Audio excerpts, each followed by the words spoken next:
అట్లాగా సీట్లకి సంబంధించి ఇది నువ్వు సొంత నాయకుడికి ఇవ్వాలని రూల్ ఏం పెట్టుకోవాలి. సొంత నాయకుడు స్థిరంగా సక్సెస్ అవుతాడనుకుంటే ఇస్తుంది, కాడు అనుకుంటే బయట వాళ్ళకైనా ఇస్తుంది. అందులో మొహమాట లేదు. బెంగాల్, తెలంగాణ, కేరళ వీటి మీద ఫోకస్ పెట్టింది అనుకోవచ్చా బీజేపీ? ఇప్పుడు నిన్న మోడీ మాటలు చూస్తే అంటే ఓకే, పశ్చిమ బెంగాల్లో ఏం జరుగుద్ది అనేది ఒకటి, తెలంగాణలో అంత చాయిస్ ఉందా? రేపొద్దున కేరళలో కూడా అవకాశం వస్తుందా? అంటే బెంగాలు, తమిళనాడు, కేరళ వాళ్ళు ప్రధాన కాన్సన్ట్రేషన్. బెంగాలు, కేరళలో ఇంతవరకు భారతీయ జనతా పార్టీ అసలు ఒకప్పుడు 0, అలాంటిది ఇప్పుడు బెంగాల్లో ప్రధాన ప్రతిపక్షం. కేరళలో ఒకప్పుడు 0, ఇప్పుడు ఒక ఎంపీ గెలుచుకుంది, ప్లస్ మొన్న తిరువనంతపురం కార్పొరేషనే గెలుచుకుంది.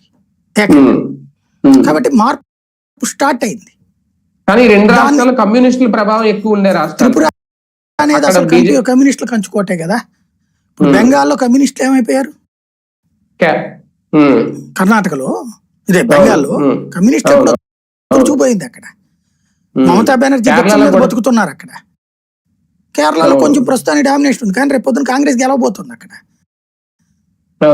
ఆ ప్లేస్ లో థర్డ్ పార్టీకి ఎమర్జ్ అవ్వాలనుకుంటుంది భారతీయ జనతా పార్టీ. అక్కడ గెలుస్తుందని నేను నమ్మట్లేదు. కేరళలో భారతీయ జనతా పార్టీ మరింత పుంజుకుంటుంది ఈ ట్రిప్కి.